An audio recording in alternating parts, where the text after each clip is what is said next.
The Avengers get some giant mech suits to fight against radioactive Hulk-like beings, Agatha goes to Hollywood to somehow become a Celestial, and Darcy gives birth to an egg whose father is Howard the Duck. These are some of the stories that we got to see in the third season of Marvel's What If series, so I think it should come as a surprise to absolutely no one to hear that this is probably my least favorite season of the series so far. And yes, that does have a lot to do with how uninteresting each episode was. Or should I say, how silly each episode felt. Because somebody somewhere decided that What If didn't need to have a serious tone for some reason, so the episodes play out more like wacky jokes than anything else. And if the entire series doesn't even take itself seriously, then I have no idea why I should. Now, I don't need this series to be as grounded and as gritty as something like Daredevil, but the final 2 episodes of this season take themselves a little more seriously than all of the other episodes, which makes sense given that they do act as a 2-part finale, and I actually liked those 2 episodes the best. So I think with a slight tonal adjustment, What If could have turned out to be a much better series. But the tone isn't my only issue with the show.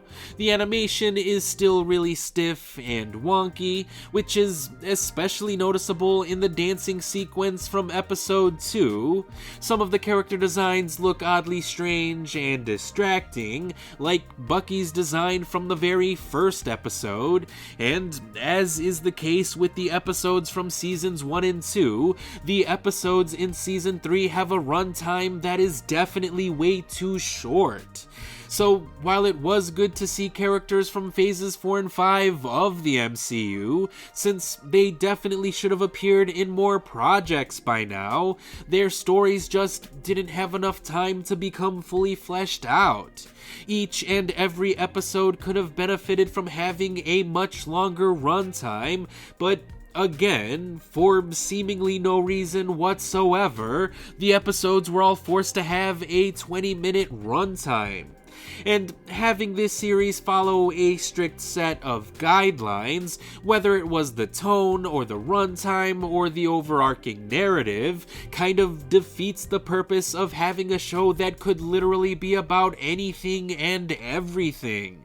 Which is why I have no idea why this series is ending in the first place. Sure, the Watcher's story came to a satisfying conclusion of sorts, but this series didn't really need to be about him.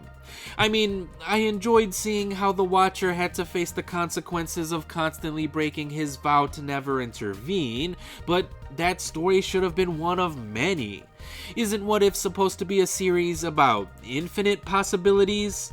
How many stories are being left untold by ending this series prematurely? Like, the final shot of this series teases us with characters that we'll never get to see, and that feels like a slap in the face to anyone who is excited about this show's potential. Because that potential could have literally been limitless, but the show never got the chance to live up to said potential. And now I'll probably never get to see Samurai Ghost Rider or Weapon X Thanos or any other crazy story in this wacky Marvel multiverse.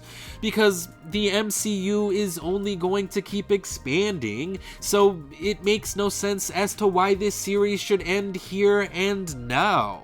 There's always going to be more characters with new stories to tell, and I want to see those stories.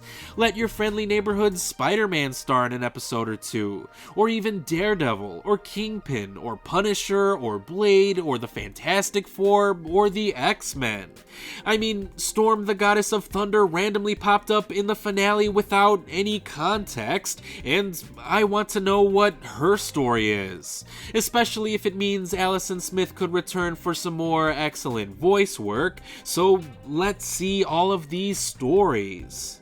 Maybe What If will get the chance to be reimagined in the future, where every episode can have a different tone and runtime and animation style.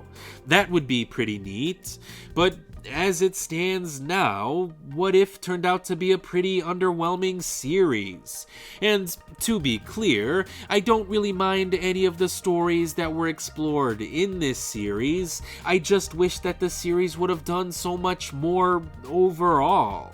So, due to all of the problems that I do have with What If, the series would unfortunately not get a recommendation from me. But I appreciate anyone who took the time to hear my full thoughts on this series, so as always, thanks for watching.